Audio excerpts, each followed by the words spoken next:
Colombia is a country that comes up a lot in the expat spaces as a country that a lot of American and Canadian expats are interested in moving to. And not only that, a lot of you are also interested in buying land, maybe homesteading, maybe farming. Well, our guest today on the Entrepreneur Expat Stories series actually does both. She lives in Colombia and her family owns a farm in Colombia. So for those of you who are dreaming about that finca life, this episode is for you. I'm interviewing Elle Romsloe, who, full disclosure, is one of my clients from back in the day for business consulting.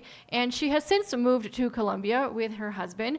And she's learning a lot about small town living in Colombia and farm life in Colombia. And she's bringing those experiences to you today. She is also an astrologer. And not only is she an astrologer, she is an astrologer who uses that skill and talent to help businesses create visual brands based on their astrology. So talk about a really unique business and a really unique value proposition. And since she is an astrologer, we talked a little bit about maybe the astrology of the United States right now, because boy, are things looking real interesting over there at the moment. And we also talked a little bit about astrocartography. And if you don't know what astrocartography is, it's where you can use astrology to find where some of the best places in the world for you might be. A lot of people swear by it. And we made a tiny little mention of where to find if you had past lives in another country, because sometimes you guys come to us and you're like, oh, I just have this like weird pull toward this country. There's no logical reason for it. And that's usually a sign that, according to astrologers, you may have had a past life in that country. We only went into kind of surface level of some of these things. If you guys want Elizabeth back, Elle, for a part 2 where we go deeper into astrology, we go deeper into astrocartography and how to use it to pick a place to live, then let us know in the comments below, because it's truly a fascinating topic and a fascinating tool when you start getting into it. All right, guys, if you like this kind of content, make sure to subscribe, hit the notification bell, and hit the like so we can get this in front of as many entrepreneur expats and aspiring entrepreneur expats as possible. We have more interviews coming out with expats living all over the world, making money in all kinds of ways, to inspire those of you who've been thinking about doing it, toying with the idea of doing it, dipping your toe in it, obsessively watching YouTube videos about it, but not actually doing anything about it. We've got those interviews coming to you for inspiration so you can finally bite the bullet and get something done. And for those of you who've been asking about relocation services in different countries, we're partnering with people all over the world that we can start referring to you. So we will be doing interviews with them as well. And final note here, if you are interested in running a location independent business, or perhaps optimizing the current business that you already have so that you can do it online and from anywhere in the world, then apply to work with us at entrepreneurexpat.com/apply. Justin and I have over 15 years of experience in digital marketing. On the last interviews you've seen 3 people who've been customers and clients of ours, probably more actually at this point, but at least in the last few, you've seen at least 3, and they're doing quite well. So if you want to be one of them, go to entrepreneurexpat.com/apply, and we would be more than happy to get you started or point you in the right direction. All right, guys, let's get into this fascinating conversation about farm life in Colombia, astrocartography. One final thing that I forgot to mention, I also asked Elizabeth this question, which was all about something that comes up in the comments all the time, which is, what do you do, right, when one spouse wants to move abroad and the other one doesn't?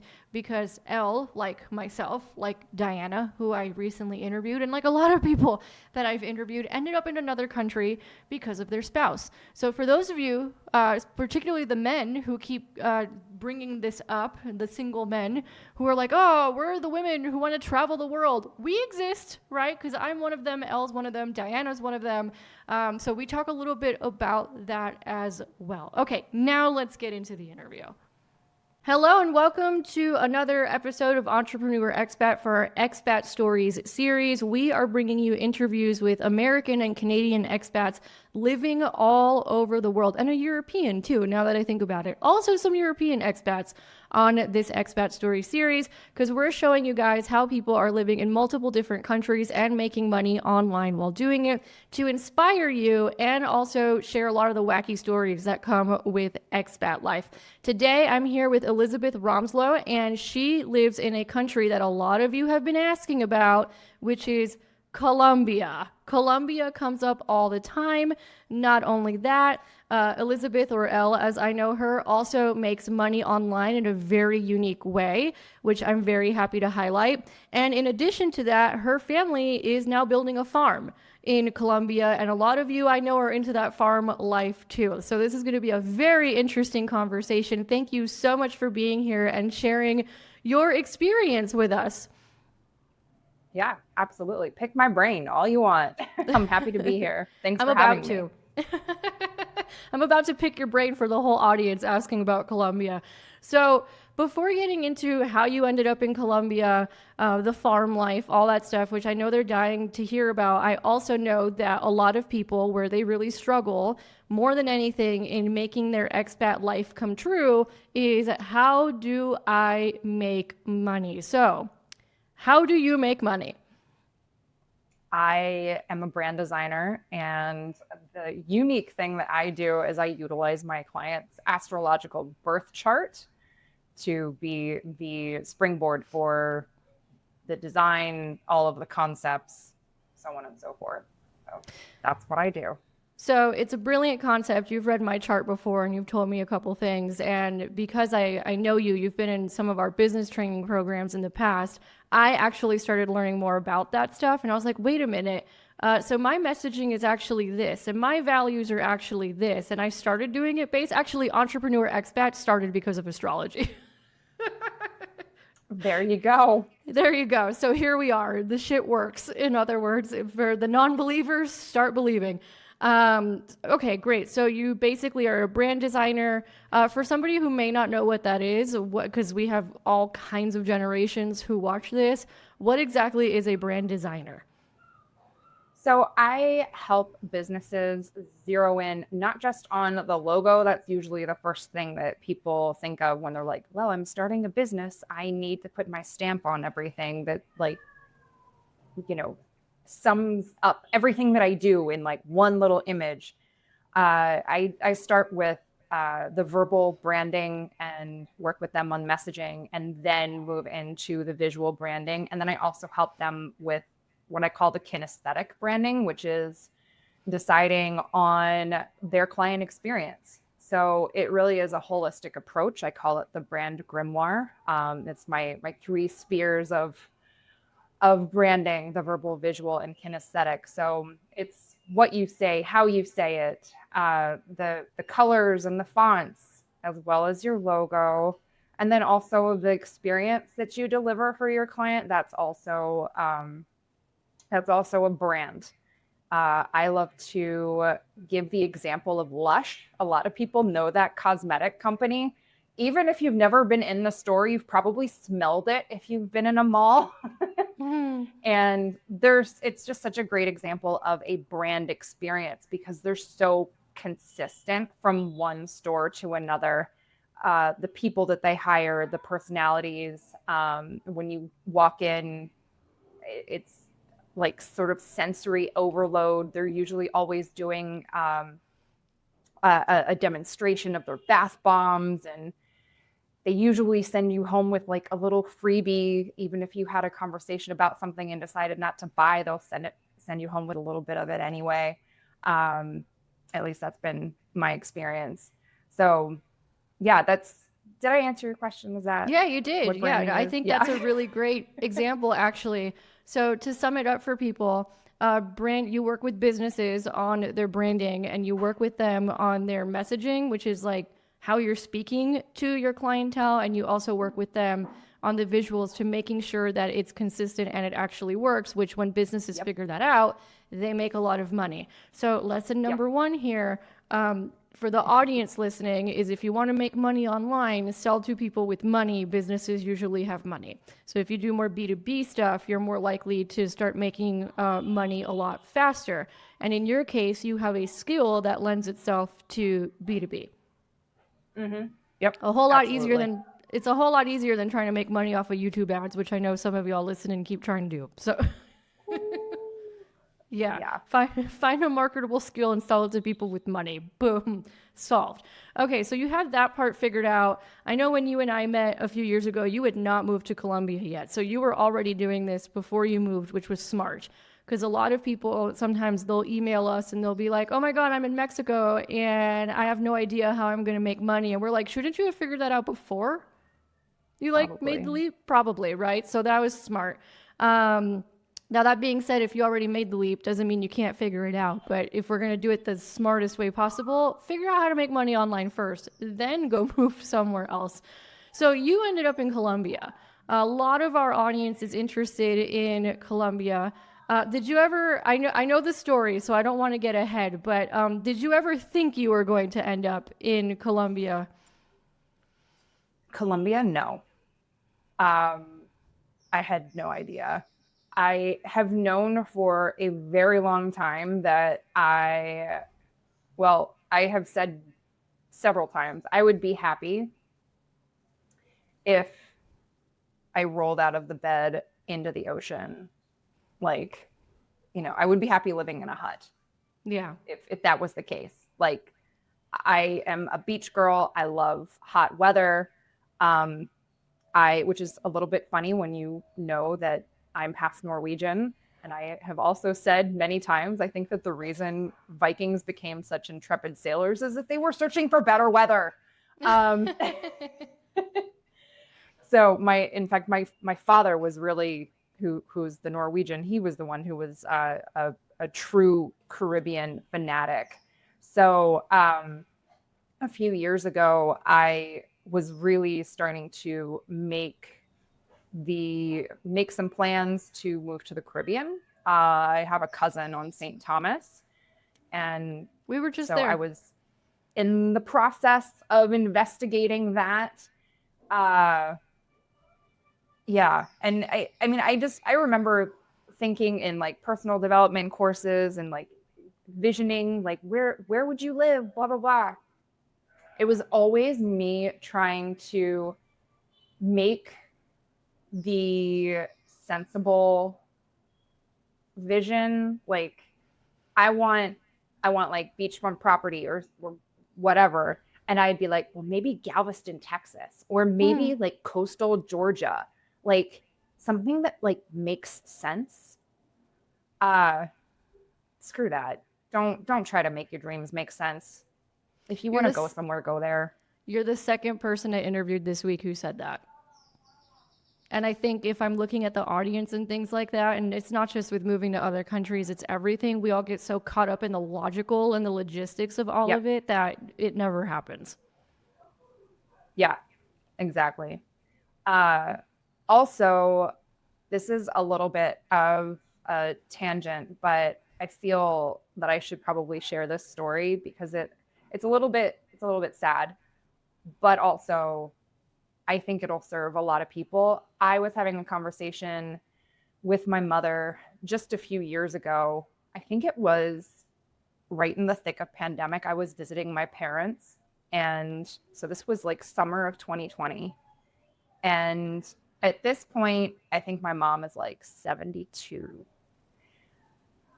She and I were having like a cocktail on the patio after dinner, and we were just talking, and I was trying to like get to know her better, like more in like an adult type of situation. And I said, "Hey mom, if you could live anywhere in the world, where would you live?"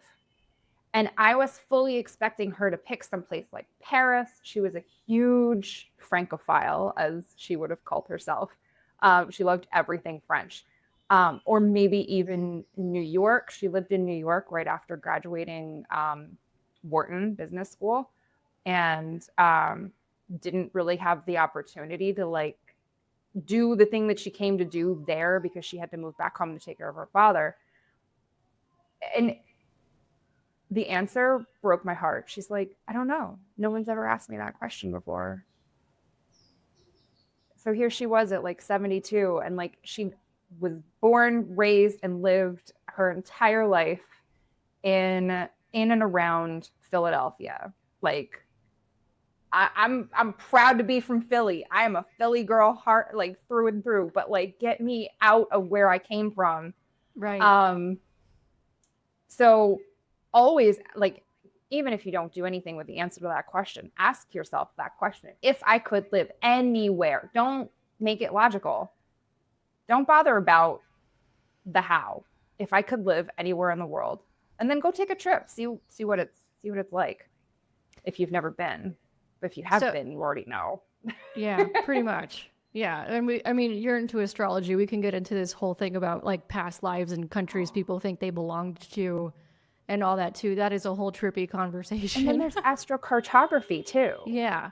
where different places on the planet hit your birth chart in different ways. Oh, we're gonna have you back just to do an episode on that. That's a whole thing. When I met Justin, I Oh, did his astrocartography. Yeah. yeah. And I've done mine too. Yeah. Guadalajara, it's like a Uranus line for him. So I'm like, it could be good or bad. It could go either way, right? But it's like really transformational. And then growing up, I thought like, oh yeah, I'm going to go live in New York City. But I think I have like my Saturn line going right through New York City. And I was like, oh, glad I Ooh. didn't do that. Also had Saturn line going straight through Miami, just like the whole East Coast of the United States, which was weird because I like the Yeah. East Coast, but It's it also comes it's with hard work. challenges. It's hard work. Yeah, Yeah. it's work. I don't remember where any of our Venus lines were. I think he had his Venus line going through Eastern Europe, which I was like, well, that's interesting because you are Eastern European on one side. So anyway, I've dabbled in astrocartography, so we'll have to Yeah. have you come back and we'll do an episode just on astrocartography because we'll be here forever. And past lives in the astrology chart and where you should end up in the world. So you end up in Colombia, right? How exactly did you end up in Colombia? Which is interesting that you said you would always end up near the water because your I'm farm is a not. couple. Well, you're not, but you're not like super far from Cartagena either. And Cartagena's like pretty Caribbean. Well, yeah, it is the Caribbean. It is the And so is Caribbean. Yeah. Barranquilla. Yeah. Um, yeah, another phrase that I say over and over is, I can't believe I moved this close to the equator to still be 2 hours away from the ocean. Like, Yeah. so how did I get here? Yeah. I followed my husband. So 10 years ago, we met. We were both personal trainers in a gym. We dated for a year, and it was pretty catastrophic. We parted ways, and yeah, for like almost a decade, and reconnected. I can't remember. I think I may have like drunkenly sent him a Facebook Messenger about stem cell therapy that Hmm. I remembered he was researching because he has no meniscus in one of his knees. So he was really big into that, and I was researching it from my hip at that point. Um, so we started chit chatting, and this was in like towards the end of the pandemic, and chit chatted, reconnected.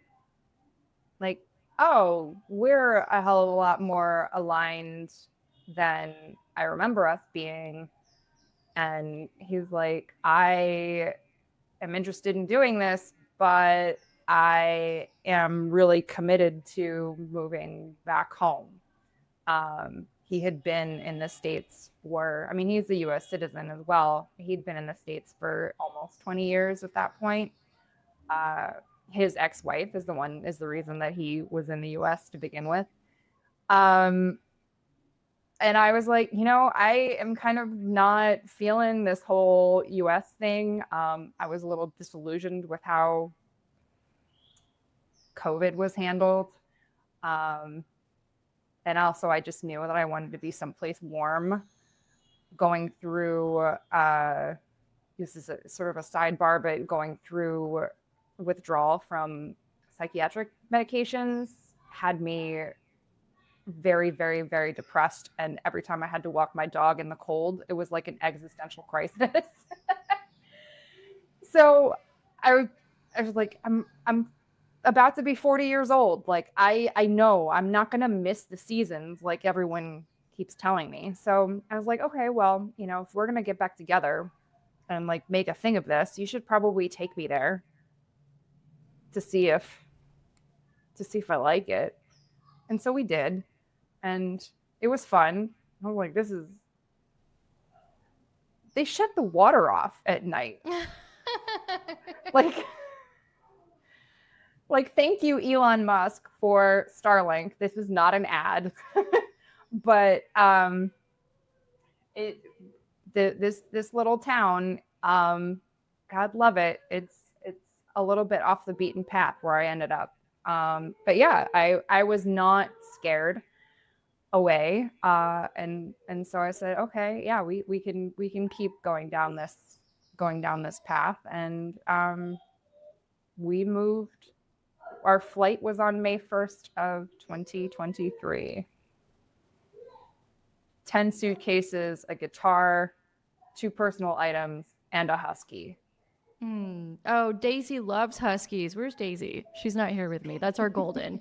She has an obsession with huskies. We do not understand it. Like, she will not pay attention to anybody else. She sees a husky coming across the street and she's already like, we're like, what are you doing? That's really interesting because usually it's backwards. Usually Really? dogs have really do not like huskies, usually. Daisy's obsessed with huskies. That's so funny. Yeah, she has a husky friend named Luna in the neighborhood. She's totally obsessed. Oh. Or if we'll be out and there's like a husky walking around, like she'll get up, she'll start looking. All the rest of them, she doesn't even pay attention to. I mean, she wants to be friends with everybody. She's a golden, but like she won't really pay attention. But if she sees a husky, she's like doing a double take. I must say hi. Yeah. She's not here. I think she's with her dad. No. I'm saying Oh. like that's what she says. Oh.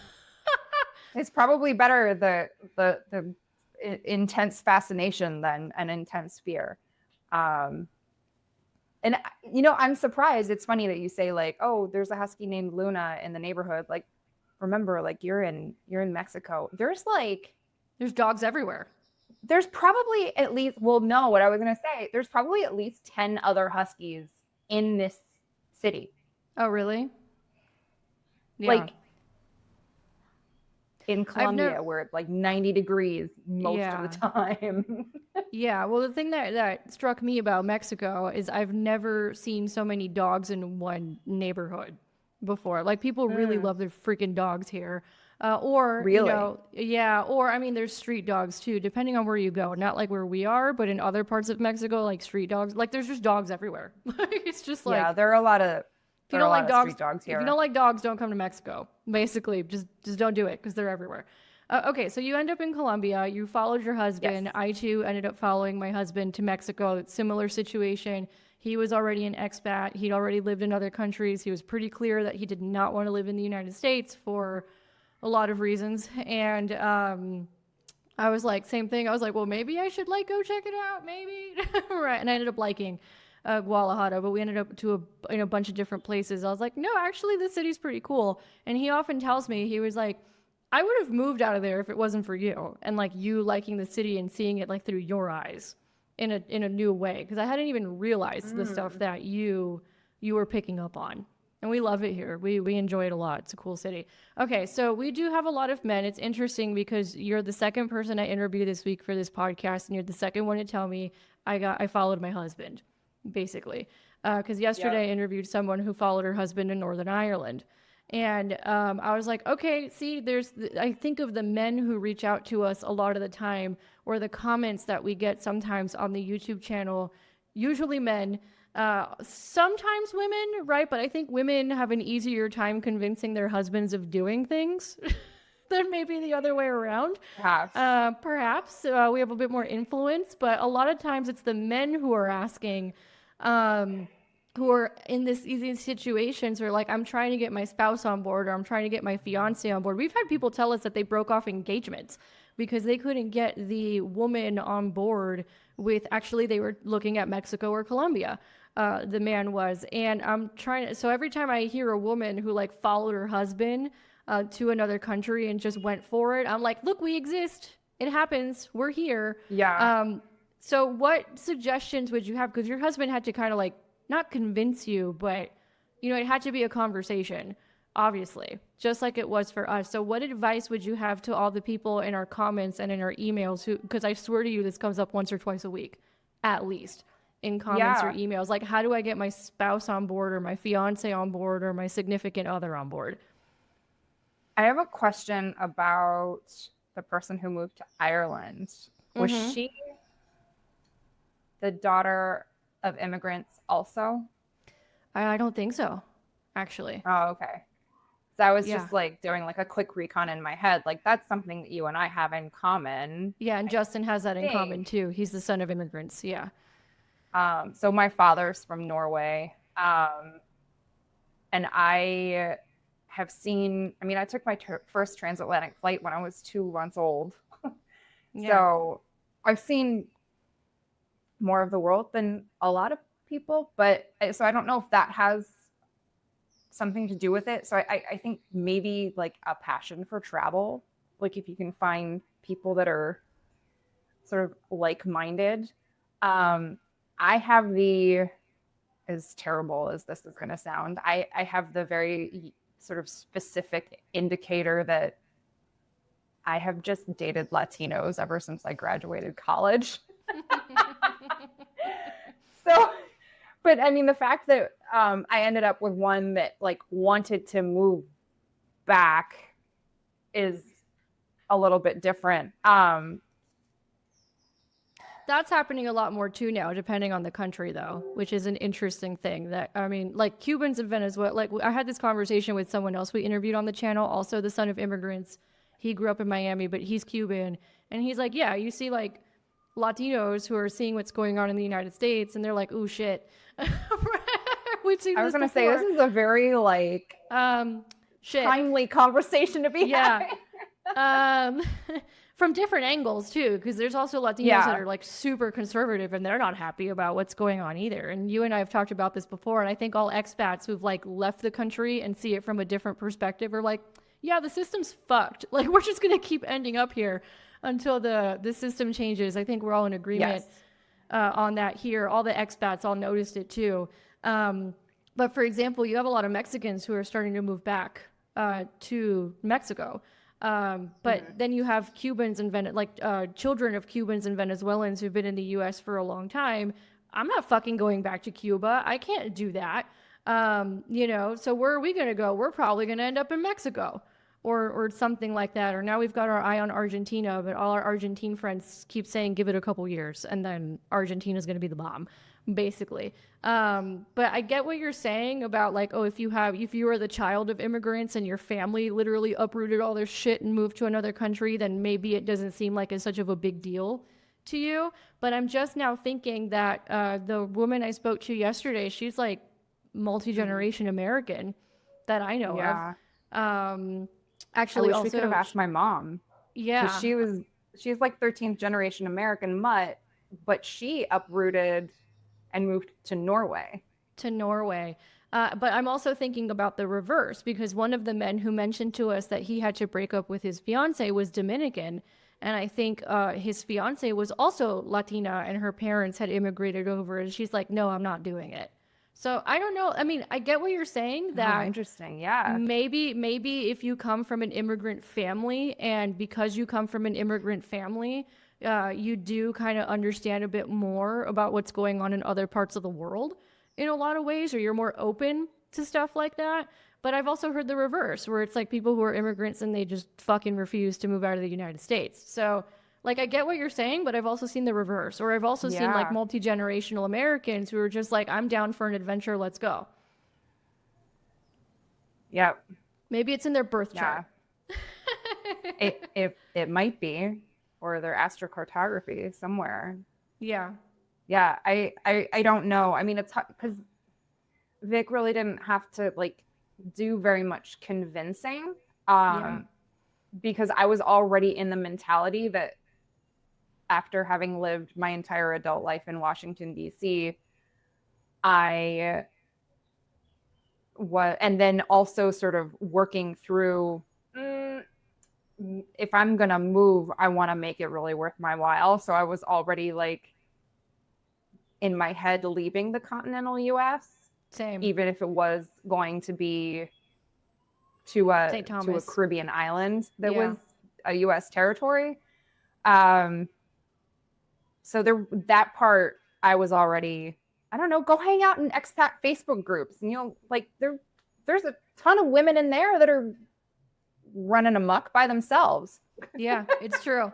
It's true. There's a lot of single women expats running around too. And we joke around because, well, and again, it's mostly from men. Like when we have this conversation with women, they're like, I'm working on my husband, but she knows eventually she's convincing him. Right? No, she's Happy influencing and wife, happy persuading life. him, right? She knows eventually she's going to get what she wants. But when it's the reverse, that's where we're getting a lot of the comments and a lot of the emails and things like that. And I thought it was so interesting. And then I come here to Mexico and I'm at the nail salon, and the woman who does my hair, she says she wants a foreigner. And I joke with her and I'm like, well, we're going to find you one on this YouTube channel because they keep telling us There you that the go. American women don't want to move overseas, don't want to travel, don't want to do all this. And then the Mexican woman's like, take me all over the world, baby. I'm ready. Let's go. Yeah, there was another just sort of tangentially we met a couple here that got married here. She is local, so she's Carmera, and I live in the town of El Carmen de Bolivar. So when you're from Carmen, it's Carmero, Carmera. And he's US. If I recall correctly, he's ex military. I think he lives in like Georgia, and they're living here. And part of his thought process was, like it's a really big adjustment moving to another country. And I didn't want to put that burden on her. So what he told me was like he was taking on the responsibility and sort of the burden of being the foreigner.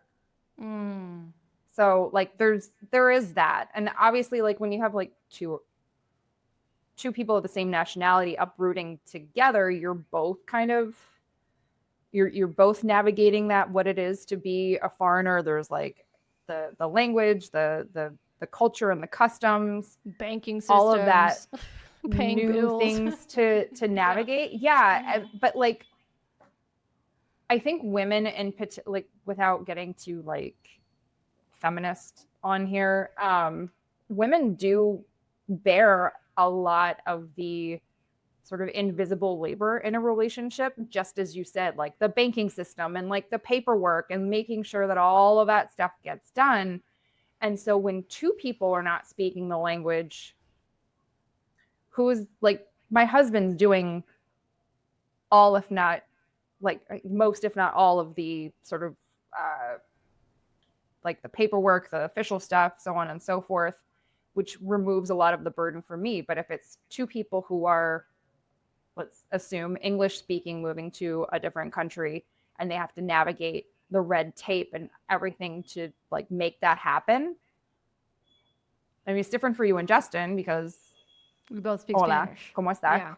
Yeah. Right. Yeah. But for someone else that's like a huge, it's not just like, oh, let's go on an adventure. There's like a whole bunch of like, as I said, invisible labor that may or may not, depending upon the dynamics of the relationship, end up falling on the woman. That's a fair point. That's an interesting way of seeing it, because usually, women are the ones, if we're talking, now we're getting woo, but if we're talking like masculine feminine dynamics, like usually it's the feminine who's more flexible and adaptable and the men who are a little bit more fixed. And what we're seeing in the stuff that's coming up is it's almost like the reverse. So that's a very interesting concept, because now knowing what I know about those dynamics and those energetics, and we have other YouTube channels to go down rabbit holes like this, y'all. Yes. Now I think it's making a little bit more sense. Yeah. But Yeah. if for the guys out there, if you're Yeah. willing to like really like do the homework about all of the logistics. If you Yeah. want your lady to come with you, figure it out and don't make her figure it out for you. Don't Yeah, that's a good come one. at it with like I'm not saying that anyone's actually like doing this, but I could imagine like your average dude being like, yeah, it'd be really cool to live in another country and like do this, that, and the other. And I know like the woman's just hearing, Work. that's a lot of work. That's a lot of work. Yeah. Yeah. And then you No. also should address there's also the issue of rearing children. What Yes. what are you going to do for education? Well, that's Like, actually interesting because we didn't even mention this part. You just had a baby, right? yes, I did. Yeah. So congratulations, number one. Thank He's a you. newborn.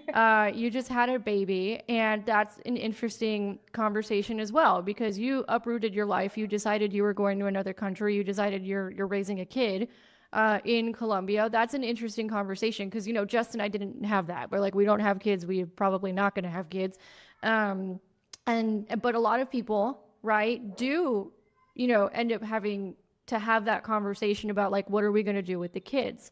How are they going to adjust? How are we going to educate them? Everything's figure outable, of course. Citizenship is the Citizenship. question. Yeah, citizenship is a massive question. Or how do you even go about the process of citizenship if, for example, you're both U.S. citizens, you just had a kid in another country, which people are doing that in Mexico because Mexico's birthright citizenship. And then I think Mexico gives permanent residency to the parents of the child, and I think even the grandparents, if you have a kid Even here. the grandparents. Wow. I think so. I've heard even the grandparents in some instances, but mostly the parents, I think. So that's a question, or I remember having a friend that her husband was French and she followed her husband to France because his job took him back to France. And she had her kids in France, and then it was like a whole thing to get them U.S. citizenship. Or I had a conversation with a Canadian woman once who was married to an American man, and she thought her kids had U.S. citizenship, but it turns out the paperwork wasn't done properly when they were babies. Oh. Yeah, so they had to do a whole fucking thing, right, in order to get Canadian and U.S. passports, and it was a lot of lawyers and a lot of money and a huge pain in the ass. So yeah, these are real things. These are real questions. These are the nuances of expat life and international living. That to your point, right? Because I didn't have that issue. Justin handled shit, because A, that's what he does, and B, he'd already done expat life. I hadn't fucking done expat life. I would have had no idea what to do without him, and that was what was kind of stopping me from doing it on my own. But because he'd already been through it and he could guide me through it, like for example, he just found my health insurance, for example, and I'm like, I don't have any fucking idea how to do that. I could do it in the U.S. I don't know how to do it in a whole other country. So I think that's actually a really valid point that if you're with a woman and she doesn't want more work. So if you're a man and you're listening to this and you can take that, if you want to move to another country, I think that's actually a really good idea to take that mental and physical load of trying to figure out all of these things off her plate, and then she's going to be more willing to do it. Yep. I think that's a really valid point. Be the structure, because that's the healthy masculine feminine dynamic, right? Yeah. Is that the masculine creates the structure so that the watery, flowy feminine doesn't all over the place. Yeah, Justin and I have a joke. I'm the water, he's the cup. So I'm like the chaos and he's the structure. That's exactly how it should be. That shouldn't be a joke. I mean, it's not a joke, but it's like a saying, like, I'm the water, he's the cup. Otherwise, I'd be like all over the place. Yeah. And then he'd be too rigid. So yeah. Yeah. So I think that excellent point. I hadn't even thought about that before. That is an excellent point. Okay. Let's get into farm life a little bit. Because you are living out what a lot of people on this channel would consider to be a dream. The dream being I'm moving to another country, I'm getting land, and I'm farming. I know you've had to learn, you're not on the farm right now because you guys are actually in construction with a lot of the stuff going on in the farm and really developing it. So you're just in the beginning stages of this. So let people know about the reality of farm life and what they need to know Oh, about. If, yeah, because I think it's one of those things like, unless you grew up farming, my grandfather was in farming and agriculture, so I just know from what he would say. But A, it's a lot of work that people don't realize, and B, it's kind of like I don't know. Like I interviewed. Sometimes you see these alternative lifestyle things. Not that farming's really that alternative, but I guess now it's considered alternative. Um, but for example, like full time homesteading is like a whole homesteading, thing. yeah, and it's like, dude, our ancestors have been doing this forever. It's not new. But for example, right, like sailing full time, and they'll be like, oh yeah, this is gonna be easy because we have like a pontoon on a lake, and it just sounds like RVing on water, right? I feel like sometimes, and then you realize it's definitely not RVing on water. It's like a whole thing to sail full time. I feel like farming is one of those where it's like very idyllic and it's shown certain ways on social media or YouTube. Like I love watching homesteading videos in Mexico or in Latin America. I actually enjoy them more than watching the American ones because the American ones seem Hmm. like too polished and too easy. And then the ones in I was Latin gonna America say are are like, too easy. right, you know what I mean? And then the Latin American ones are like more chaotic about like, here's, the cow did some shit today. Like, you know what I mean? Like there's just more chaos Yep. in the homesteading ones in Latin America. And I feel like and we were recently visiting a ranch about an hour out of here, and it is very chaotic. But like the American homesteading videos are like way more edited and more idyllic, kind of a thing, like more of a fantasy. So what is the Lifestyle. lifestyle like? So what is this like Yeah. in reality? And then people can decide whether or not that makes sense for them. I'm like, I don't know if they're gonna be ready to hear this. Well, we're honest here, Um, so to don't be hold back. so okay, just to be like completely honest, like Vic and I don't do any of the farming ourselves. We have a husband and wife who live on the property and do the labor. There are also, I think, maybe two or three other people that work during the week on that particular property. Uh, to give you an idea, I'm just thinking of like the difference between like farmland in the US and farmland here. um, it's like an hour out of the city, and most of that hour is spent on like 45-degree incline up and down, completely unpaved. I mean, you need the proper like land cruiser, like off-roading vehicle in order to get there, or you're better off just riding a horse. Literally, like I feel safer on a horse than I do in a car getting there, because the horse knows what it's doing. And another thing, you need to wear snake boots when you're walking around the property because there's these giant, I think they're called mapanas, um, poisonous. And I mean, as I explained what it's like to get into the property, you're not getting out in time to get the Get the what you anti-venom. need, yeah. Yeah. So there's that. Um, I'm trying to think of like what else. So yeah, it's our farmland is more jungle than it is like any idea you have of like a farm with like golden golden acres for as far as the eye can see. That's not it. That's not what these Colombian jungles are bringing to the land that's available. um, that being said, we get a fair amount of food. We have yam, we have yuca, aguacate. Um, there's mango. My husband is starting a woodworking business, and over the last few years, he has he's been working on this project for much longer than we've been here. He's been planting teak trees and coffee. We've harvested coffee and actually like roasted it down and ground it and drank it. Like that's like a super cool feeling to like own the process from start to finish, as well as cacao, which I'm really interested to see what the sort of the world supply of cocoa is. There's a giant question mark over that industry if you're not aware. So I that was not there's aware oh because yeah. cacao's everywhere here in Mexico. So Yeah, I think Latin America is gonna be a new it's just my sort of like off the charts prediction, a new supplier for cacao because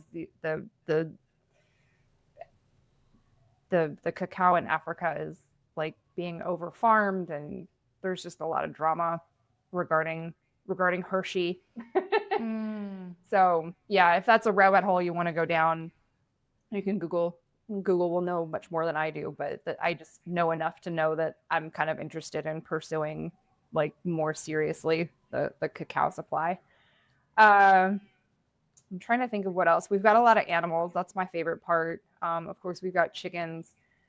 We've got a few cows. We had a mule. His name was Gregorio. He was bitten by a snake and died. mm. So that's like, I'm going for the realities of this.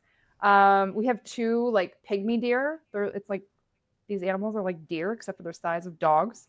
I think we've got like four or five peacocks, two macaws at the farm, a few geese, a few ducks.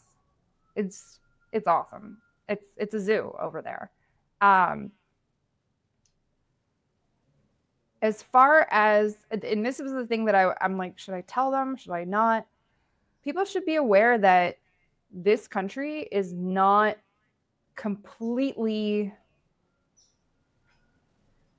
100% free of its demons, so to speak. So the history, if anyone like, if this was 20 years ago, I wouldn't even considered moving to this country because it was Right. not safe. It was not. Yeah. I mean, And I remember being a kid and in Miami, and I was in these special programs where I took classes in Spanish.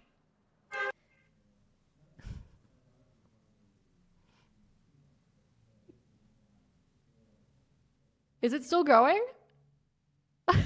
no, I Oh, was just making sure. I know it happens here too, right? Where we're like Yeah. honking ads out of bullhorns and cars. I get it. Yes. Yeah, that whole thing. Um, so it was interesting because in like middle school, we had these humanities classes. So I'm talking like 2000, 2001 to around there. And Mm-hmm. we had to do current events from the Spanish newspapers, and Colombia was a mess. I always remember Colombia being in the news, even in the early 2000s, and even before then. I mean, I have friends who grew up in Colombia when, you know, Pablo Escobar was alive, and they're like, this was crazy. This was like total war zone. We actually saw one of his Cessna planes underwater kayaking in the Bahamas last week. Yeah. That's crazy. They're like we were kayaking and the tour guide's like, "Oh yeah, that was Pablo, one of Pablo Escobar's planes." And I'm like, "Wait a minute, was he's like he said, you know, he was just delivering his Amazon packages to the Bahamas." Yeah. so so yeah, we actually saw one Yeah. of his planes submerged underwater in the Bahamas while we were kayaking last week. Yeah. So that was interesting. But anyway, I have friends who grew up in Colombia during those times. And then I also remember, like in the 2000s, when after that initial, I remember the current event articles when I was a kid. And then it started shifting and changing after that. And Colombia got very far from where it Mm-hmm. used to be. I mean, my parents remember flying to Spain in the 80s and the whole plane needing to be stopped because there were two Colombians on board. Because it was that bad, like the situation. The whole plane Wow. got stopped in Madrid. Oh wow. Yeah. Yeah. I mean, it was wild. It was some wild, wild times. And then they came really, really far. I mean, they have come really, really far from where it Yes, was they have. before. I know that there's, concern over what is going on there, just like there's concern over all of Latin America because we have no chill. That's our problem. Um, Moderation is not our strong suit in Latin America. So I know there's concerns, but when you think about where Colombia was not Was? that long Yeah. ago, I mean, they've come a really, really long way. Yeah. I mean, I think they just received some kind of award or recognition from the Biden administration for how they have handled their guerrilla activity, which to me was just kind of laughable because you don't have military random stops, random traffic stops by the military when things are under control. Right, If there was no issue, there would be no need for right. traffic stops between, I mean, to give people an idea, it would be like having a traffic stop between like Baltimore and Philadelphia or Baltimore and like Wilmington, Delaware. I'm just trying to think of like the, the closest sort of like drive between El Carmen de Bolivar to Cartagena or to Barranquilla. They're both about 2 to 2.5 hours away from where I live, uh, but the it's not as high speed. So I think I think of distance in terms of time, and so for me, like 2 hours is like, oh, that's like Baltimore to Philadelphia, right? Like Mm-hmm. driving. Um, Maybe not so much for you if you are in Miami, you're not used to like leaving the state, Yeah, but no. by car. But yeah, where I grew up, I mean, you can like drive through several states like in a matter of hours. But yeah, like if you have not just like a police stop, we're not talking about like woo Yeah, woo, like do you know why I yeah, yeah. stopped you? Yeah, It's I not I that. went through I went through a military stop in Jamaica, so I know what you're talking It is about. It's like, the yeah, military, it's the yeah, army with a tent on the side of the road flagging you down to check your papers. They will open up your trunk. There's nothing to do yeah, but yeah. comply. Yeah, I mean, Biden also did something recently having to do with Cuba. I can't remember exactly what it was. My mom was telling me when I was in Miami, which was also pretty fucking laughable. But I don't know. Maybe there was a bargain with Venezuela or something. I don't know. We don't know. Oh, Yeah, U.S. foreign policy is, for lack of a better term, when it comes to Latin America, U.S. foreign policy is very confusing. For lack of a better term, it's very chaotic when it comes they to. fund both sides of the drug war is the best part of is the like best summary I think is. Yeah, they also pick and choose which dictators they want to prop up all over Latin America. They've Oh, done that for decades. So it's kind of like, wait, you took this one out, but then this one you haven't taken out in 66 years. Like, make this shit make sense. So I don't know. It's just, it's weird and confusing. We're just going to leave it at that in terms of U.S. foreign yeah. policy when it comes to Latin America because it makes no sense.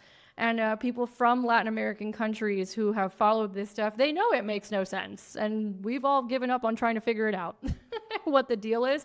The only thing we all seem to be in agreement on, is if Latin America didn't have the bullshit that it's known to have, which a lot of countries are starting to surpass the bullshit in Latin Mm-hmm. America, they would be a hell of a competitor in the Oh, for world sure. economies and things like that. So the conspiracy theorists, which is probably not that much of a conspiracy, is that the neighbors to the north ensure that Latin America cannot compete.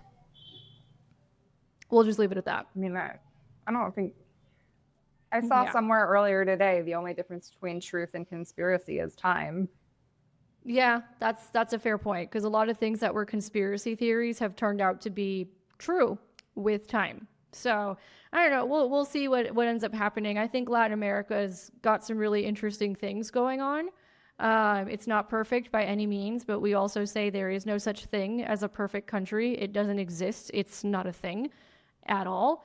A lot of people will say, oh, Latin America is so corrupt. I'm like, yeah, do you know how corrupt it is in the United States that you basically have to be a billionaire to be president? And that we just saw a billionaire trying to call all the shots like last week with the H-1B visas. Like, that's corruption. Like, that's really corrupt. That's probably worse corruption.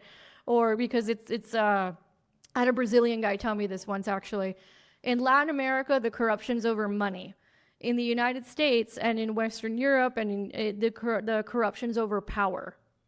It's not about money. I was going to Which say one? it's over influence. It's power. Which one do Yeah. you think is more dangerous? I had a Brazilian guy tell me that once, and it stuck with me. Yeah. Yeah.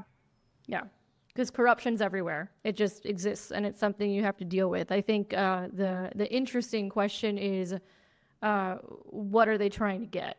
Is it money or power?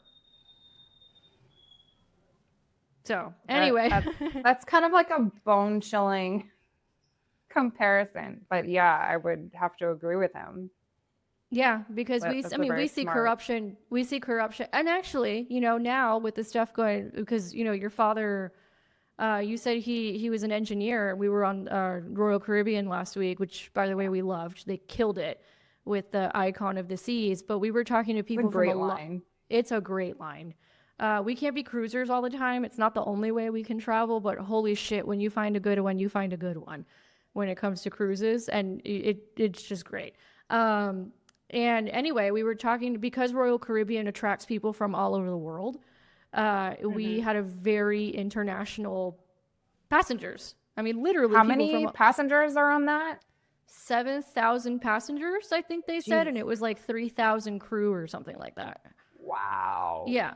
Oh yeah. Try getting off of Wow. try getting off at Port of Miami with 10,000 people. That shit was crazy. Ugh. I can't even imagine. That's insane. Wow. But the boat Anyway. is so big you don't really feel it. That's the craziest part about it. Anyway, we'll have a video on the YouTube channel all about that boat and the vlog and all that stuff, so everybody can see it for themselves. But That's because it's the biggest cruise ship in the world, and Royal Caribbean is known for being great, you had passengers from literally all over the world. And one of the things that kept coming up in conversation is, at the time of recording this, at the time of the cruise, we have the LA wildfires going on and that whole insane situation with what's going on in California and the level of incompetence that was required in order for that to happen. And a lot of people from other countries were saying, we expect that in our countries, like what's happening in Los Angeles right now, where it's like mismanagement of money, mismanagement of everything, no water in the fire hydrants, government doesn't give three shits about you. We expect that in our countries. We did not expect it in your country. Yeah. That's alarming. Yeah. So for anybody, because we'll get a lot of the commenters who are like, oh, you guys are traitors and this and that and the third, or they get like, and it's kind of like when you start living in other countries and seeing all the different perspectives people have, I came to the conclusion that we're all just extras in a giant game of Risk. And we need to right? I mean, don't you get that vibe now being an expat and seeing it from all these different perspectives? Well, yeah. Yeah. Yeah, I mean, well- I think that was part of my. Sorry, it's Jenny with my son. It's all right. You're wondering like what's going on in the background. I think that was part of my. I was already aware of it before leaving. Yeah, and that me was too. part of my motivation for wanting to like GTFO. So yeah, Yeah, all extras in a giant game of Risk. That's what we are here, and that's why you want to diversify and move around and see other parts of the world and other things. Because just because it's problematic in one country doesn't mean it's problematic in another. Diversify how you make money with the internet, so on and so forth. Because we're just living in some really interesting times, which I'm sure the astrology points to, but we don't have time to get into that right now. That would be a whole other conversation we would need to have you on for. So let the people know where they can find you, because we do have a lot of business owners who follow this channel as well, that they're interested in going in other countries. They might need branding. and they might want to do it based on their astrology, because I know we got a lot of woo-woo people on this channel, and we also got closet woo-woo people on this channel. So let them know where they can find you. Yeah, well, I have an archetype quiz where you can find your brand persona in the tarot, as in the wisdom of the tarot. So that's going to be found at scorpiosoul.studio/quiz. That's my rebrand. The branding designer just recently rebranded. So scorpiosoul.studio forward We'll slash make quiz. we'll make sure to have it linked below. I might have to take that because that sounds like a lot of fun, actually. And I know that when I started looking at my astrology and like implementing it into like business and branding and messaging, like it did actually like really, I just never thought about it before. I also didn't really know about it until I met you. I was like, wait, you can do that? That's a thing. And yeah, Entrepreneur Expat happened because both Justin and I, just from different angles, had making money from foreign shores in our astrology for the next 20 years. Oh, that's wild. Yeah. That's wild. Yeah. Yeah. Mm-hmm. I want to add this just for the skeptics in the room. So many people say something to the effect of, "Oh, well, I don't resonate with my sign." Usually the only sign that people are aware of is their sun sign. Yeah. And the sun takes roughly 28 days to go through a zodiac sign. So it's actually not that specific to the individual. What gets more specific is your moon sign. The moon takes about 2 to 3 days to move through each zodiac sign. And then what's even more specific is your rising sign. And that is the zodiac that was on the horizon at the moment of your birth from the vantage point of your birth location. And that's pretty dang specific. People tend to identify with their rising sign much more closely than they identify with their sun sign. And then the other, there's so many different layers to that. There's the houses, there are aspects. So the conversations that the different luminaries are having with each other influences how they're showing up in your life. But just the short version of that is wherever your sun sign is in your birth chart is going to tell you the area of your life that the sun is actually like operating. So maybe you don't identify with all of the sign stereotypes, but if you look at that one area of your life, it's like 100% true for that particular area of your life. We're going to have you come back and we're going to do an entire episode on past lives, because sometimes we've had people in the comments say, I don't want to move because I think there's anything wrong with whatever country I'm in. I just want to move to this other specific country, and it's like a spiritual reason. We've had a lot of people in the comments say that. Yeah, we're going to have you come back and talk about that, because that has come up in the comments.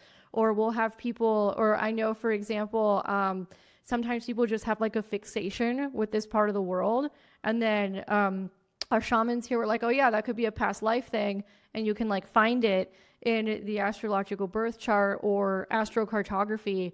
We can talk about that too. I mean, I have personally found these tools to be very helpful in life. So I would love to have you come back and just talk about that aspect of it, because we have had comments like that coming up on the YouTube channel where it's like, it's just like a spiritual pull. Like, I feel like I need to end up in this other place.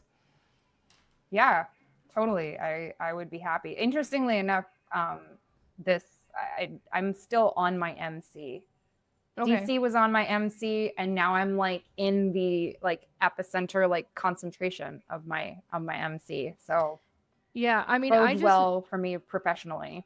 Yeah, I know for me. Okay, good. All right, so we're definitely going to do a part 2 where we just talk about all the woo-woo stuff with traveling, and also because I know we've got astrology. I also know. I mean, we've attracted all kinds of people. Yeah, we'll geek out on that, and I'll learn as well. And for any other skeptics, Justin thought all this stuff was total bullshit when I met him, and then I was like, oh, it's really just following data points. And then when he started seeing the data points and the recurring patterns, he was like, okay, there's something to this.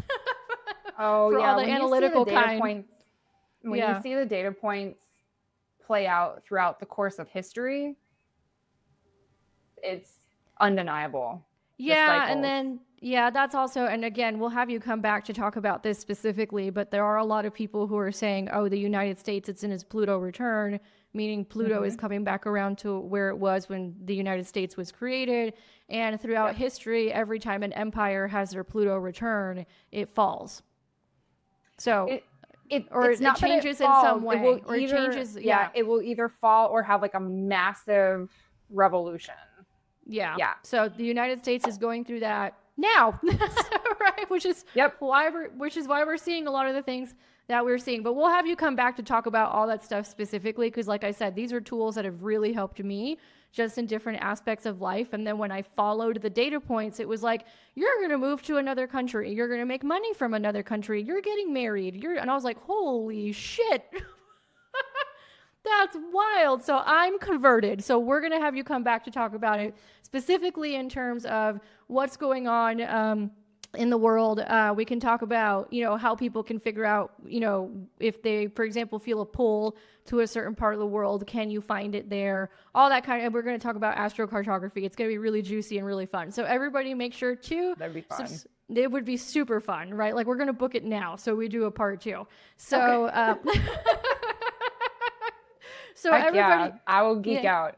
Okay, so everybody make sure to subscribe, hit the notification bell, leave us a comment below. If you're listening to this on iTunes or Spotify or any of those things, make sure to leave us a review. If you're interested in figuring out your brand archetype, make sure to sign up for that quiz below. And we'll catch you guys on the next episode with Elle, where we're going to get really geeky with astrology and all the shit going on in the world and how you can figure out where you're supposed to be in the world based on your astrological birth chart. Thank you so much for being here. I cannot wait for part two. It's going to be even better than part one. Thanks for having me. It's fun. All right, guys. See you on the next one.